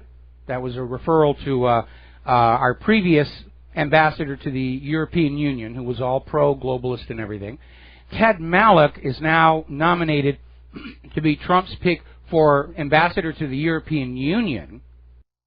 And interestingly enough, the EU Parliament is trying to veto his appointment. This is the European Union saying we veto the ambassador Donald Trump wants to send to us because he's not on board with the New World Order. And apparently the EU seems to have missed the memo. Donald Trump won the American election. And ambassadors for every country are chosen by their leaders to represent those countries, not George Soros' master plan. And the EU doesn't like that. The EU wanted an ambassador who's going to work with them for their grand plan of a new world order. Now, here's where it's going to get very, very interesting. You remember back in 2015, they had the Paris conference for human-caused global warming, and they were dealing with a major blizzard at the time. And the Paris Climate Treaty was moved along by a report issued by the National Oceanic and Atmospheric Administration, which said there had not, in fact, been a pause in global warming. It was still continuing. It was at a crisis moment. Well, apparently a high-level whistleblower from within NOAA has now come forward saying it was a hoax. NOAA manipulated the data to come up with a desired result to try and scare people to go along with the human caused global warming agenda, carbon credits, carbon taxes, globalist control of your standard of living. And apparently because of this fraud, world leaders were duped into investing billions of dollars all on the basis of this manipulated data. It wasn't science, it was propaganda. Now, over at realclimatescience.com, they're looking at some of the charts from NOAA and NASA about global warming. And they looked at the chart and they said, you know, there's a problem here because NOAA doesn't actually have surface temperature data from much of the areas filled in with bright red. They don't have a global network. And remember, the NOAA 16 satellite malfunctioned. It was out of calibration. It was 10 degrees too high. And NOAA's had to remove the data, but the carbon Nazis still cite it. But they're just making it up. They're using the name of NASA and NOAA and just saying, see, it's NASA and NOAA, you got to believe us. Well, I worked for NASA, and those of us on the inside always said that NASA stands for never a straight answer. I have to come up with something similar for NOAA. These agencies are filled with political leadership. I remember when NASA went to the new NASA, where the scientists and engineers were taken out of those management spots, and those management spots were filled with political appointees pushing agendas and MBAs who were looking at their Gantt charts and their PERT charts and had no clue what it was they were trying to manage, which led to an era of epic disasters, including Challenger. One of the worst lies that is out there is that politics can override science. It's never been true, never will be true. Go back and look at the episode with Lysenkoism in the former Soviet Union if you want a reminder of how bad reality can bite back on a political agenda. For those of you who are not familiar with it, there was a scientist named Lysenko who claimed to be a botanist. He was a favorite of Joseph Stalin, and he claimed that if you were to force wheat to grow early with a technique that farmers have used before freezing the seeds, that trait would be passed on to the next generation of wheat, and it would spring early all by itself. And Stalin said, oh yes, this makes us look good. And of course it turned out to be a disaster, triggered massive famines. That's what led to the Soviet Union having to buy grain from the United States of America. Getting on back to human-caused global warming. Oman is getting snow. They have had temperatures plummeting over there. Oman is now getting snow. California is now buried under the most snow it's seen in the last 22 years. And apparently some of the snowfall is over 20 feet tall at certain parts throughout the state. And of course this is good for California, which has been suffering the drought, because now the state's snowpack is over 170% of its average snowpack for this time of year. So they're getting a lot of snow, and that means they're going to have some water, offset some of the aquifers that are contaminated with fracking fluid. Story coming out of Alpenhorn News talking about the heavy snow there. And they're saying that the lower mountain elevations in Southern California got 12 to 48 inches of snow. The slopes of Big Bear got 70 inches of snow. They could see the ski season run all the way into the middle of summer with that much snow. Downside, when it all melts, there's going to be some flooding issues downstream. Hundreds remain without power on Vancouver Island following their heavy snowfall. And snow is something that Vancouver tends not to see because of what's called the Pineapple Express. And that is normal air currents here in the Pacific tend to bring warm air from here in the Hawaiian Islands, up to that northwestern coast of the United States in Vancouver Island. So their normal behavior is they get just a little snow. Just a little tiny bit of snow. But now they're getting heavy snow, and it's snapping power lines all over the place. Seattle and Portland areas are going to get more snow as the winter storm parade returns. Out there. Now here's a weird story. This is from governmentslaves.info. Apparently, the left-wing media is very angry that cartoons are not being used to indoctrinate 5-year-olds about human-caused global warming. Remember what I said about beliefs being chains that hold free minds slaves? And those beliefs have to be indoctrinated into you when you're too young to understand the big people can lie. That's what they're doing here. That's what Sunday school does. That's what social studies do in those early grades. And now they want to have human-caused global warming as part of that belief structure starting at 5 years old. Now, if I were fortunate enough to have a kid, I wouldn't let them watch cartoons anyway. And frankly, having been an animator, I look at what's out there for contemporary cartoons, and the quality of work is just terrible. See, I grew up with Chuck Jones and Warner Brothers and the early Hanna-Barbera stuff. And that was quality work intended for theatrical release. And today it's just, it's horrible quality animation. I don't even look at the stories anymore. But if you're going to do it right. Now then, we're going to talk a little bit about computers. We're going to open the phone lines, by the way, if there's something that you want to share with us. And there has been a lot of talk about Amazon's Echo. And it goes by the name of Alexa, and it's been causing some problems. Because if you have somebody in your house who's named Alexa or Alex or Alexander, the Amazon Echo will wake up, and it will listen to what you're talking about, and a lot of people are discovering that they have inadvertently ordered things from Amazon they had no desire or intention to do.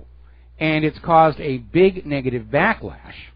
Well, Amazon is getting ready to change that. And when we come back from these words from our sponsors, I'll give you a little insight on that. And aloha, America. Welcome back to the show. We're talking about the Amazon Echo, which if you have somebody in your home named Alexa, Alex, Alexander, or if you're watching a TV show where the name Alex, Alexander, Alexa is used, Alexa will wake up, listen to the conversation around it, and possibly order stuff. And it has happened. And it's caused a huge problem. Well, apparently Amazon is immediately implementing a way where you can change the wake-up word to something else that is not likely to be said. And I actually saw this announcement in the context of Star Trek fans on how you could change the wake-up word to computer, which would be computer, and it comes on. I'm not even sure that's a good word because that's a word that gets used a lot on TV shows and in your private life. But it's nice that they could come up with something where you can create a word for the Amazon Echo that will be truly unique to that system. So they're working to solve that problem. Now, once again, the Democrats have been hacked. Members of the House Intelligence Foreign Affairs Committee have had their computers broken into. Gee, I wonder who would do that.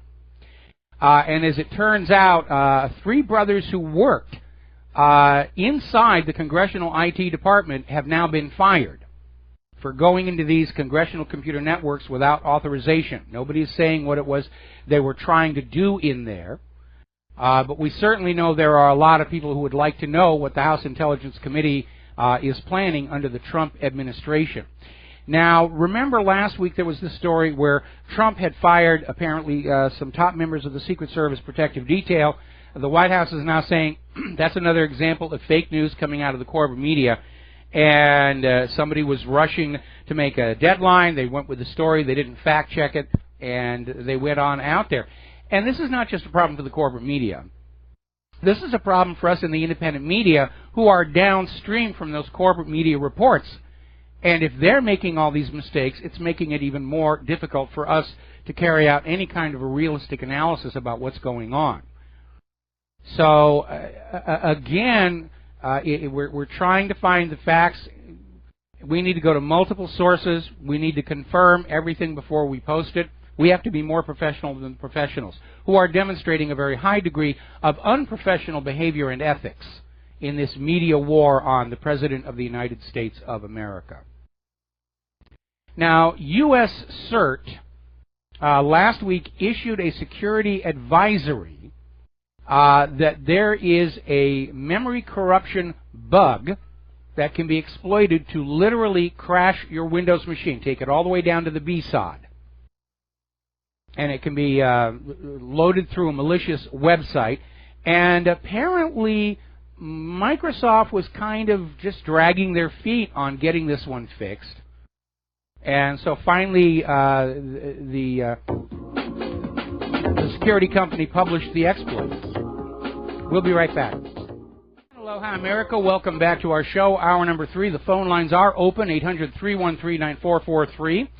And getting on back to the computer news here, apparently an upgrade to the Sophos system basically wrecked the system at the London National Health System Trust. And they were trying to keep a lid on it, but it's leaked on out. And it's causing major, major havoc. Now, part of the issue has to do with a big problem with a lot of anti-malware, antivirus systems. And it's a problem with what are called false positives. Now, the ideal when you have an antivirus system is it scans your system, it finds the viruses, it gets rid of them.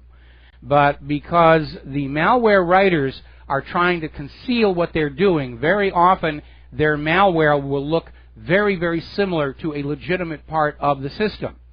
And so when the signature gets added to the antivirus list of profiles to search for, it can accidentally tag a legitimate, honest part of the operating system or application and identify it. So if you're one of these people who's got antivirus, you need to look very carefully at what it's telling you is an antivirus. It's telling you is malware and infection, because apparently this system went on in, wrongfully identified core Windows system components as malign, and locked them away in quarantine. Now, personally, I'm not a violent person. I don't normally believe in the death penalty, but I really think, given that the National Security Agency is just sitting around there amusing themselves with stolen naked pictures, that we need to catch just one of these cyber criminals and crucify them live on a live streaming video accessible on a web browser anywhere on Earth. If they're reasonably healthy, it'll take them at least a week to die, and we'll just televise it all over for everybody to watch and learn from, and I'll bet you 90% of this nonsense would go away. Now, as far as Sophos itself is concerned,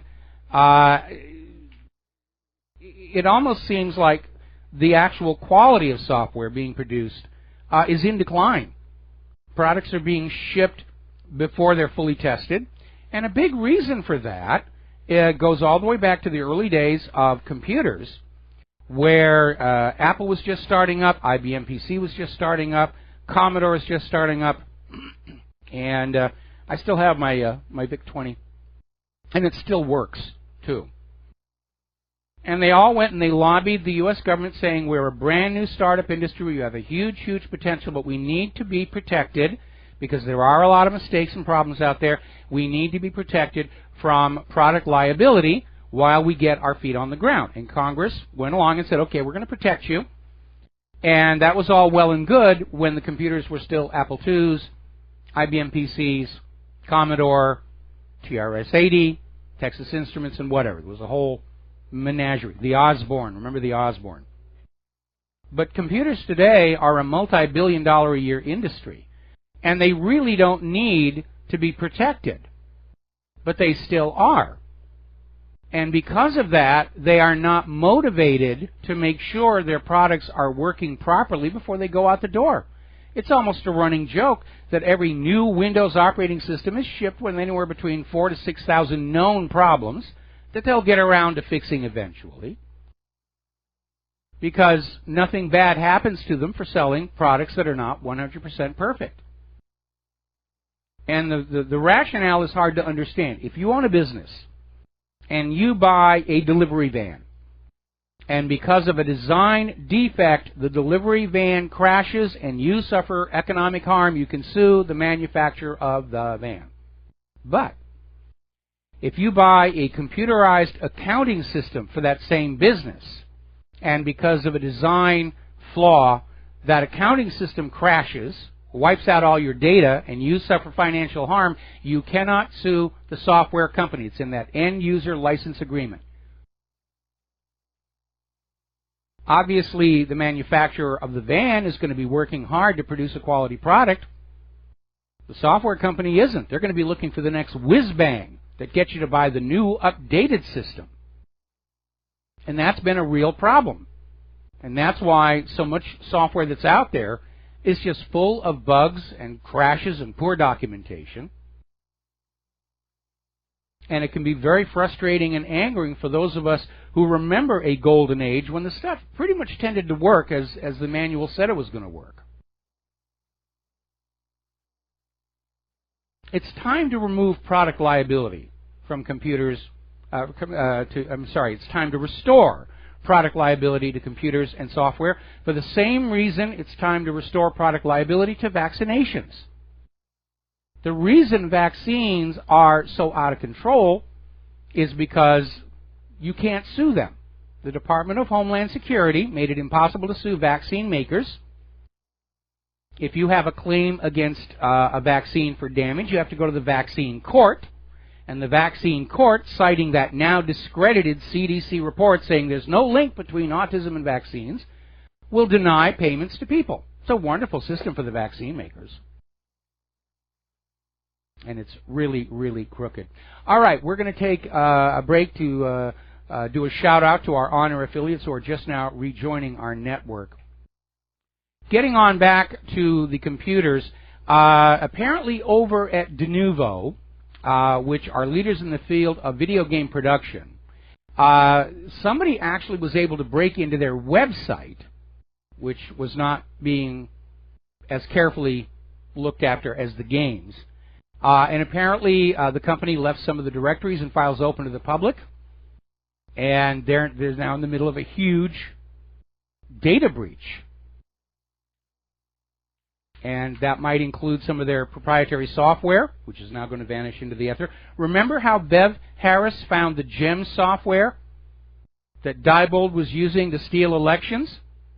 She found an open FTP site, no security at all, and downloaded it all. And Diebold tried to come on back and say, she stole the software. No, it was just there on a public server. Anybody could look at it. Now, apparently, a group of hackers has just taken down a fifth of the dark web. Now, if you don't know what the dark web is, the dark web is a network of servers that are only reachable through the Tor browser and only by their IP number. They do not have domain names. They do not show up on DNS. You cannot see the dark web through your traditional browser such as Firefox or Chrome. And the dark web is an area where a lot of nefarious activity goes on. Buying and selling of drugs, trafficking in illegal arms. And according to this hacking group, apparently half the websites in the portion of the darknet they took down were hosting child pornography, which is apparently a big, big problem out there. And I still don't understand that. Now then, the other day I was talking about credit cards with built-in RFID chips. And I was expressing the fact that I didn't want to use those because a few Christmases ago, Claire, just going through the shopping mall, had her credit card details stolen by somebody with a backpack and a laptop and equipment that apparently you can buy off of eBay for like $20-30, and just walk around snarfing up all the credit card details. And remember, in the good old days when they were trying to get you to use the cards, the credit card company and the bank would pay the cost of fraud. Those days are gone. If you get ripped off through your credit card, you are on the hook for those losses. Okay? But the credit card companies were pushing these radio ID cards. We had one of our credit card companies that said, we are canceling your former card, you will use this new card. Now, supposedly, this new card with the radio chip was supposed to improve security. And apparently, a study released this week from Javelin Strategy and Research found that identity fraud cases involving credit cards actually went up 16% in 2016. That equates to 14.5 million new victims, a record high. And what went wrong was somebody early on made the decision not to require a personal identification number when using these cards. You were just going to swipe, and that was going to be the end of it. And apparently the original system was, hold the card near the radio receiver, then type in your PIN, and you would be there. But if you're not being required to use the PIN, then anybody who can read the radio chip or even just get their hands on the physical card can empty it. I think we ought to go back to a cash and carry society. I want us to go back to that silver and gold coin or paper ticket claim check. It worked really well. I think we've gone way too far down this plastic path, and now the banks are trying to make it mandatory with their war on cash. It's working out really well over in India, I might add. Now, getting on back to vaccines and the growing awareness that vaccines may not be all that effective, in many cases are actually harmful. There's a story out of Activist Post where they're talking about this new study that was done to analyze the purity of common vaccines. And these are vaccines that have all been declared perfectly safe by the CDC and the FDA. And remember, with the CDC, it owns more than 20 patents on vaccines. It earns $4.5 billion every year selling those vaccines. They're not objective and impartial in this discussion, which is why we got that report from the CDC that there's no link between vaccines and autism, which was then revealed to be a fraud by a whistleblower. But this new investigation went on in and just actually said, what is in here? And they found these micro and nano-sized particulate matter composed of inorganic elements in vaccine samples. None of these materials were declared among the components and ingredients. And they shouldn't be there. There's no reason for them to be there. And these contaminants have already been verified by other research, and they're non-biodegradable and non-biocompatible. It's really not a joke. They just go on out to the warehouse, grab whatever they can, pour it into the bottle, and say, here, you will take this. The state hath decreed it so. Now, out here in Hawaii, there is a growing problem. We are seeing more dead whales wash up on our beaches. And apparently it's not confined just to Hawaii. It's all over the Pacific Ocean. These very sick and starving animals. The possibility is being raised that it may have something to do with Fukushima. And because there isn't a growth in the whale population that would account for an increase in deceased whales. And KGMB was reporting we've had 6 humpback whales wash up onto Hawaii shores since November. That's double the number typically found in an entire season that normally runs from November to May. So that is looking really, really ugly out there.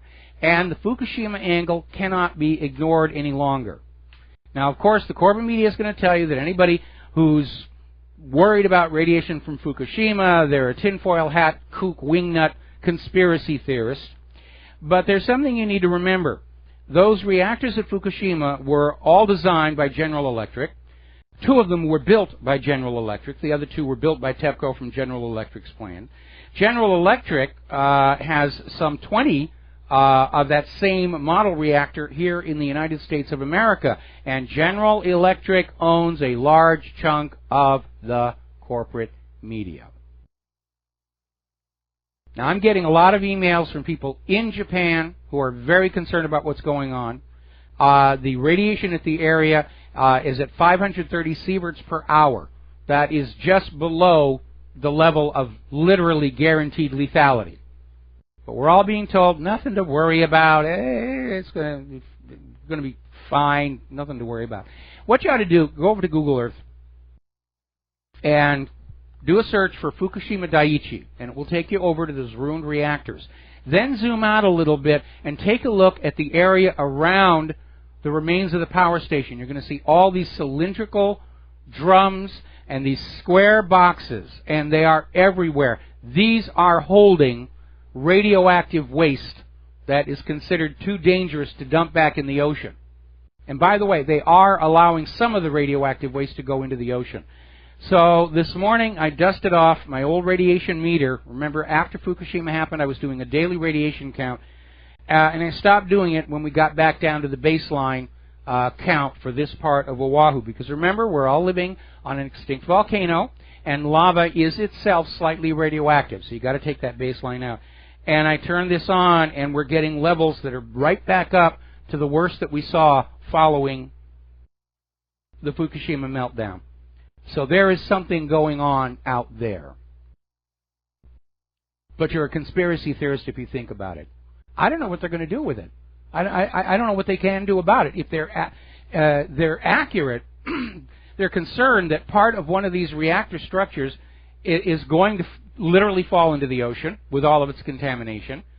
They're now admitting some of this melted reactor core is down below the water table.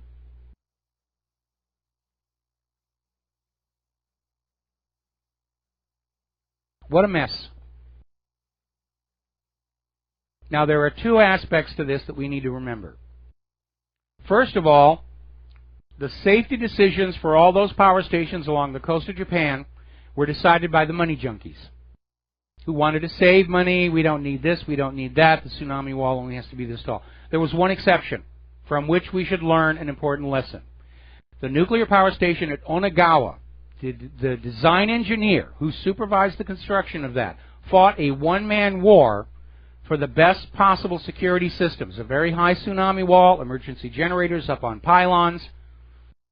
He went on around and he looked at the geological evidence of tsunamis in the past, and he said, we're going to build above this.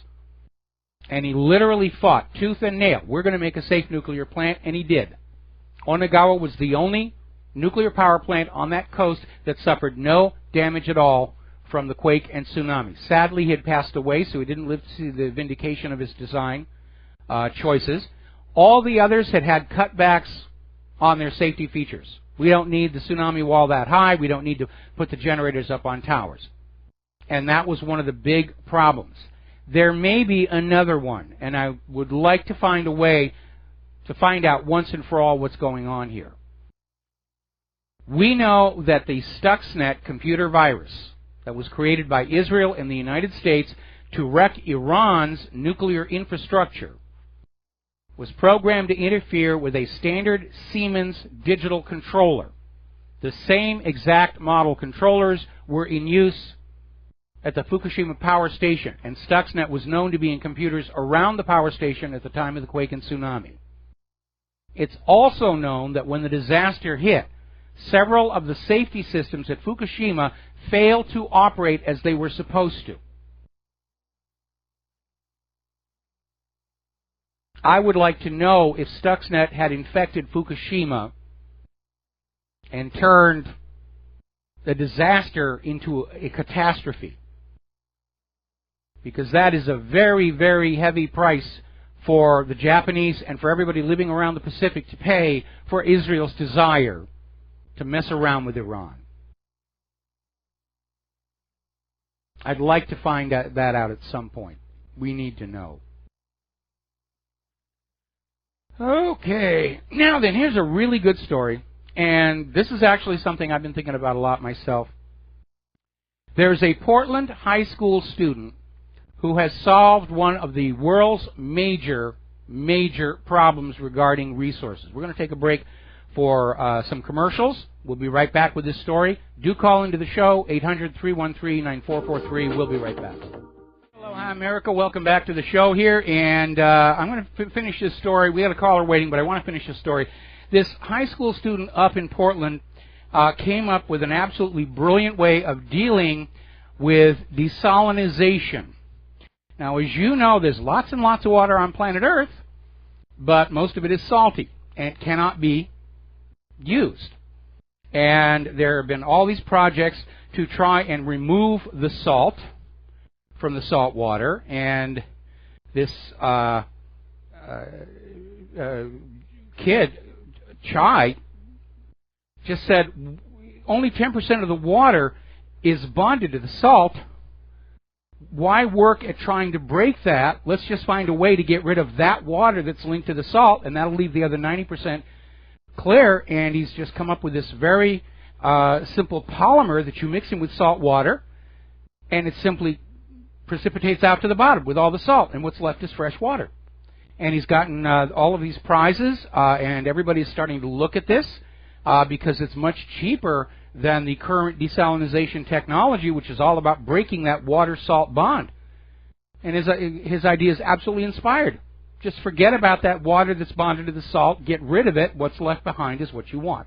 All right, we're going to take a phone call from Ron in Missouri. Aloha. Welcome to the show. What's on your mind? Yes, Mike. You were just talking about chips and credit cards. Yes. I saw on a couple of sites where you could actually punch out that chip and a magnetic strip on the back would still work. Do you have any knowledge about that? Yeah, that absolutely will work. And a lot of people are saying you can take that igniter from a cigarette lighter that creates the electric spark, not the flint wheel, obviously. You can use that to burn the chip out so that you'll wave the card. It doesn't work. I'll slide it through the slider. But it really should be up to us to decide, because this is another classic case of somebody came up with an idea that they thought was going to be really good, and then somebody else says, people aren't going to want to bother with a pin, and because of it, we were left even more wide open to fraud than we were before. And sometimes you almost get the feeling we're intentionally being set up to be defrauded by all these computer hackers. Now, you said a spark from a cigarette lighter? Yeah, you know, the cigarette lighter, when you push the button, it generates a little blue-white spark. That spark is actually thousands of volts. Okay. I'll give that a shot, see what happens. All right. And thanks an awful lot. We're going to switch over to Jesse in Ohio. Aloha, Jesse. Welcome to the show. What's on your mind? Hey, Mike. I've been talking to people about immigration, and I think I figured something out. All right. First off, you've got one group of people that are always talking about immigrants being a drain on society and how they're signing up for welfare and all of that. And then we've got the other group talking about how, like, labor companies, roofers, drywallers, construction companies are hiring immigrants and not hiring American people. Yes. I think I figured out a new concept here. We'll call it Schrodinger's immigrants, where they're simultaneously stealing your job while being too lazy to work. Well, that's a nice bit of humor, but the reality is, to some extent, both are true. We had that story we ran last week about the overwhelming number of migrants, illegal immigrants, who are living on food stamps and various other forms of assistance. And yes, some of them are trying to go on out and work to get a little extra money.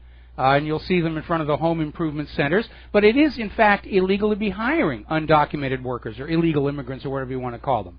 And, with reference to that earlier caller about needing to build up our population to restart that Ponzi scheme central bank, that would work if we had employment for all these people. But we don't even have enough employment for the legal American citizens, and that's why that's going to fail. What kind of jobs, like, let's say to support something like that. How would we even begin if we've got that many people out of work? Where do all those jobs come from? Even if we start making stuff. We need to start making stuff. We need to pull back our jobs from overseas. We need to sort of fall out of this love affair with automation because your employees collectively are also your customers. And if you're not hiring, then don't be surprised when people don't come into your store to buy what it is you're selling. Anyway, thanks an awful lot. We're going to let you go. Take a break for commercials. We'll be right back. Aloha, America. Welcome back to the show here. And I'm looking on the corporate media, and they're still going on about the controversies of the Super Bowl commercials. And apparently Audi's commercial is at the forefront of that, and Anheuser-Busch's ad. And to be honest, the Anheuser-Busch ad was in production long before Trump's travel ban, and everybody's trying to just cash in on it. And I'm looking at all this brouhaha. Like there isn't any real news going on in the world here. We're going to talk about those commercials over and over and over again. And I was watching it, and I flashed back on this Sylvester Stallone movie called Demolition Man, where he's framed for a crime. He's frozen. He is woken up in the future. And part of the future is commercials are the popular entertainment. When you're watching TV and you're listening to radio, it's always commercials, nothing else. There may actually be some merit to that. And to share a little insight with you from my days in advertising, TV commercials are actually the best production values out there, with the possible exception of Westworld that I'm totally in love with. And that is because you're going to spend a lot more money per second of runtime for a commercial than you do for the TV show that surrounds it, because getting that commercial to you is the point. And very often it is possible for a 30-second TV commercial to cost more to produce than the 30-minute TV show that surrounds it. And from a purely filmmaking point of view, there's a lot of good work out there. A lot of good directors began with commercials. So there is that aspect of it. And yes, commercials can be political as well as mercantile.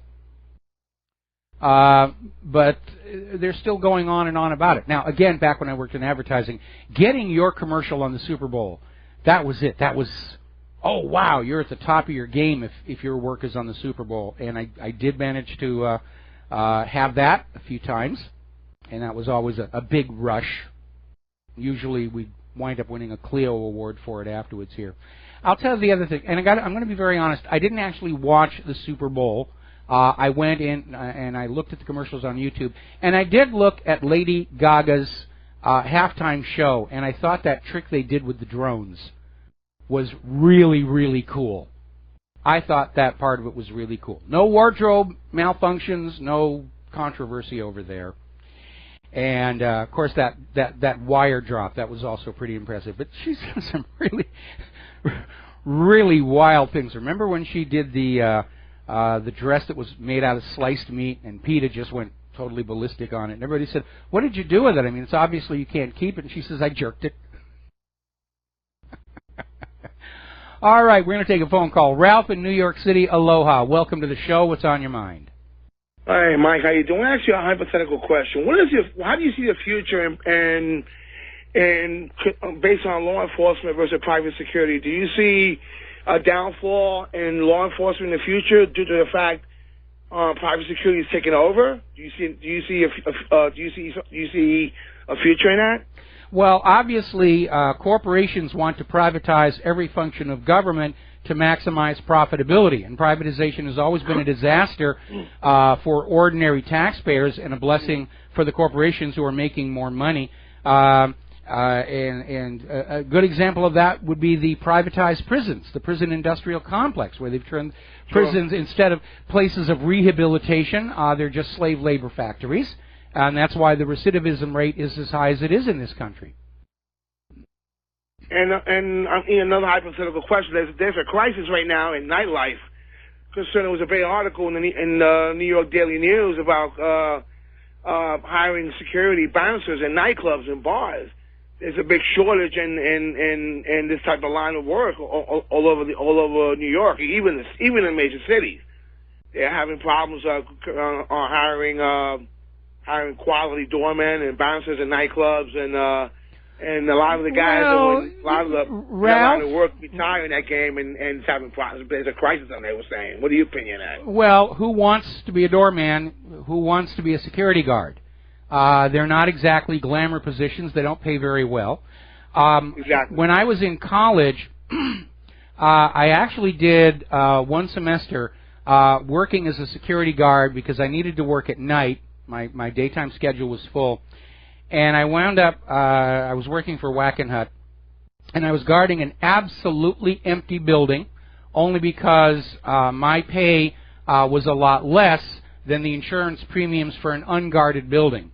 And so I had this huge empty building to work with, and I was in my film class, and I literally got permission from my management to set up my effects stage in this building. So I had this giant space, and I did this science fiction film called Space 1999, marked down from 2001, and I had traveling mats and miniatures and just all kinds of stuff. And I got an A on the film project and utterly demoralized everybody else in that class. So that was a little bit of fun. Yeah, but do you see also, what do you think about the Secret Service, so to speak? They're having a problem recruiting future Secret Service agents also. There's a big major crisis in that also. They talked about that also. Well, I understand. high-profile people. I'm hearing that some of the Secret Service, not the top managers, that was false news, but there are people in the Secret Service who are being asked to step down because they're holdovers from Obama, and I think Trump needs to Trumpify the White House as quickly as he can. The Secret Service may be a victim of its own reputation. To be very honest, when they were checking Claire and I out during one of Obama's Christmas visits here a few years back, 4 years back I think it was now, I was honestly not impressed with them. The guy who was trying to be covert wasn't very covert. The one who was nosing around our condo made the mistake of letting us see him. So I'm not surprised Trump has got his own security working inside the Secret Service protective detail. Exactly. Wow. But I'm just saying. Even in federal protection, there was a big issue that they need the high profile and the rich need security, and they're saying there's a major crisis for the next generation, which is and there's going to be a problem because the old cats are retiring, and they're having a problem recruiting future ones. Well, I think the problem can be, again, I don't know what Secret Service agents are being paid, and it may not be very much. They may be trying to sell it on the honor of being on the protective detail, but that does wear out after a while.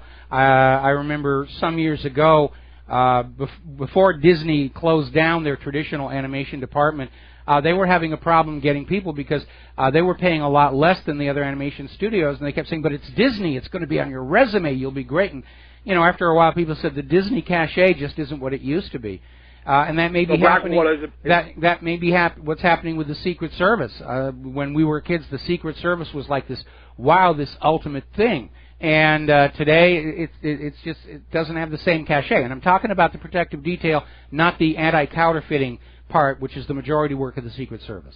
Because a lot of the guys that come out of the military, they're figuring working for Blackwater will be a better issue than working for the government. They're going to get a lot more money from Blackwater or Z or whatever he's calling himself this week. So that's going to be a better solution than work for a private corporation and working for the government itself, right? Yeah, the private sector, well, it's kind of iffy. As a general rule of thumb, government workers are making 1.5 times what ordinary citizens do for the same job. But when you come into areas like security, private security like Blackwater, they pay very, very generously because these people are being hired to go on out and, if necessary, fight wars. So they're paid very, very generously indeed. When they were privatizing the Iraq War, when they were hiring private truck drivers to drive the trucks in order to free up uniformed soldiers for the front lines, those truck drivers were making huge amounts of money. Of course, you carried with it the risk that you were going to be, shot at some point. Wow. Oh, all right. Thanks for telling me, Mike. Thanks for the answer on that one. Thank you very much. Thank you. All right, you're welcome. We're going to let you go here. Coming up here toward the end of the show, now Fox News just ran a headline. Israel's Knesset has passed that law retroactively legalizing all of the illegal settlements on stolen West Bank lands. And I imagine they did that right now because everybody's saying, Gaza's shooting at the Israelis. There are swastikas on the subway cars. Poor Israel, poor Israel. Of course it's okay for them to steal the Palestinians' land. It's become a repeating pattern over and over and over again. Now then, I want to share a couple of stories about here in Hawaii. And one of them has to do with this place out on Kauai called the Cocoa Palms. Now, if you are an Elvis Presley fan, you probably remember his movie, Blue Hawaii. And the Cocoa Palms was one of the locations used for it. It made the Cocoa Palms world famous literally overnight. It was the inspiration for this tropical tiki kitsch that was copied by places like Disney's Tiki Room and another place I worked at as a magician when I was a kid, the Tiki's in Monterey Park, which is no longer there. Here's a little side note a lot of people don't know.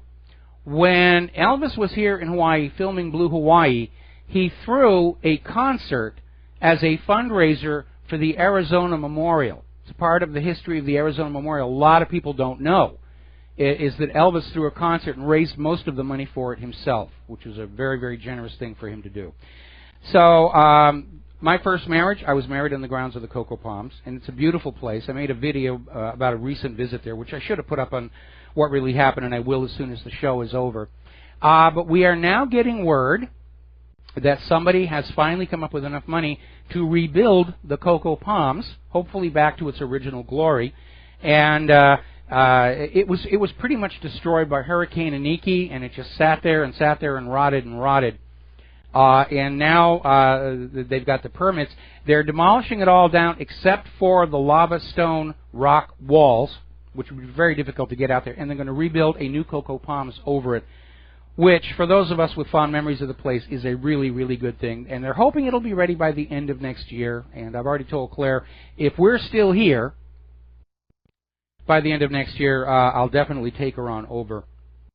And the Cocoa Palms was famous for the golden coconut. It was a drink, very potent, and it came in a ceramic gold coconut, which I kept through the years, and I donated back to the museum that they're going to have on the grounds of the new restored Cocoa Palms.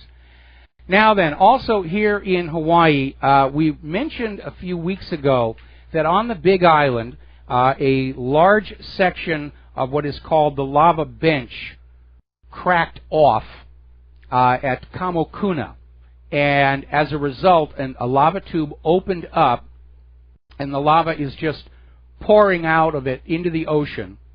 And because that section of the coastline is almost a vertical drop, it's not building up a new bench, and it looks like this is going to continue doing what it's doing for quite some time. There has been a noticeable increase in seismic activity along what is called the Southern Rift Zone. Kilauea itself, the lava lake at the bottom of it, seems to be bumping up and down a lot. And we're actually starting to get more quakes up toward this part of the archipelago, around Maui and everything. So Madame Pelli is definitely getting fidgety, I guess would be a good word for it.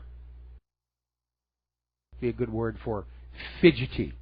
But if you are coming to Hawaii, it looks like that spouting lava is going to be visible for quite some time. I would strongly recommend seeing it from a boat or a helicopter. And again, and I've said this before, I'm going to keep on saying it. If you come to Hawaii and you go down to the Big Island to visit the volcanoes, yes, it's a national park. That does not alter the fact you are standing on an active volcano. And you would be well advised to be listening to those park rangers and paying attention to those little sawhorses with the ropes and the sign saying, "Don't go beyond here." They are not there for decoration. And every year we'll lose about a dozen tourists, sometimes before they can spend all their money, who will think they're just going to step over to the other side of the rope because it looks like it's solid, get a selfie with the lava, and that will be it. But unfortunately, what they're stepping onto is a thin shell of recently cooled glass, and they punch right on through into the lava, and that is it. If you're going to visit the volcanoes, you want to take a lot of water with you. You want to have closed shoes because you're basically walking on broken glass. And if you are coming to Hawaii, yes, it's billed as a tropical paradise, but we still have the same realities of any urban area, this crime here. And it is rather heartbreaking to see people who will come out here and figure they can put down their natural defenses that they would have around them at home, and you can't do that. You really, really can't. But it is an amazing, amazing place if you are into volcanology. If you're into any other kind of geology, it's pretty darn boring. Pretty darn boring here. All right. Here's another little story that's coming on out. And before you start saying Jurassic Park, that's not what they're talking about here. There is a new scientific process that's been developed to allow for the complete recovery of DNA from animals that have been stored in formaldehyde or alcohol, because those chemicals will destroy the DNA, which makes sequencing these animals, many of whom are now extinct, impossible. But apparently with this new method, scientists are able to extract and sequence the DNA from these preserved animals. And one of them was a Gunther's mountain snake from India, which had never been sequenced before. So they're all very excited they're getting these DNA sequences. Now, that being said, first of all, let me qualify this by saying I love the movie Jurassic Park. I love living on the island where much of it was filmed.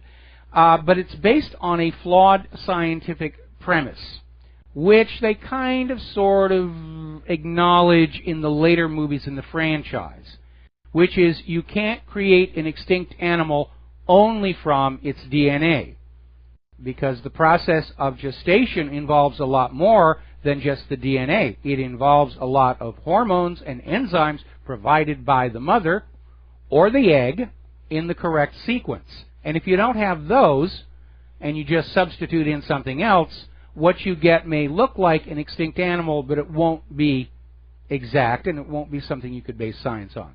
We've got to take a break for some commercials. Back with our last segment of the show today after these few words. Aloha, welcome back to our show here.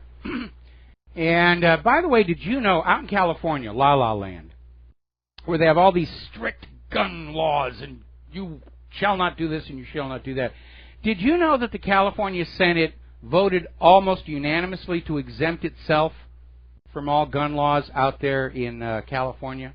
They really did do that.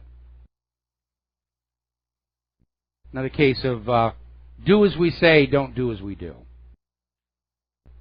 You look at some of these staunchest opponents to the Second Amendment, and you find out they're carrying concealed. Like Dianne Feinstein hates guns in the hands of citizens. She's got one, because I'm above the citizens here. Let's see. Big fight in the Senate over Betsy DeVos. It looks like it's a tie vote, so Vice President Pence actually gets to do his duty as President of the Senate and cast the tie-breaking vote here. Now, we're getting word that Vizio has just settled a lawsuit, and it seems what they were doing is their TV sets were actually reporting on your viewing habits, and Vizio was turning around and selling that information to marketing companies. And I'm not surprised. The technology is certainly there.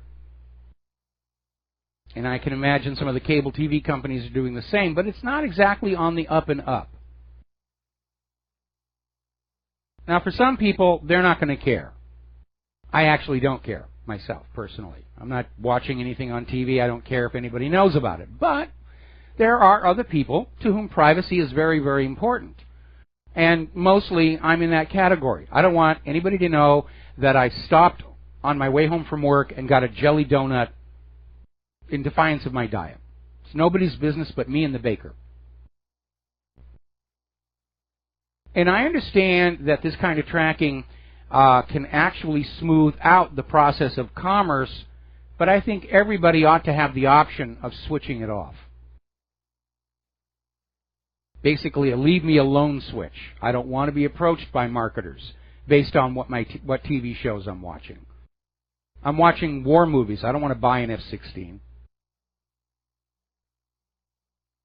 And sometimes I don't think that software is as good as they say. I'll do a lot of web searches in the research for the radio show and whatreallyhappened.com, and immediately I'll get flooded with ads for things I would have no intention of ever buying.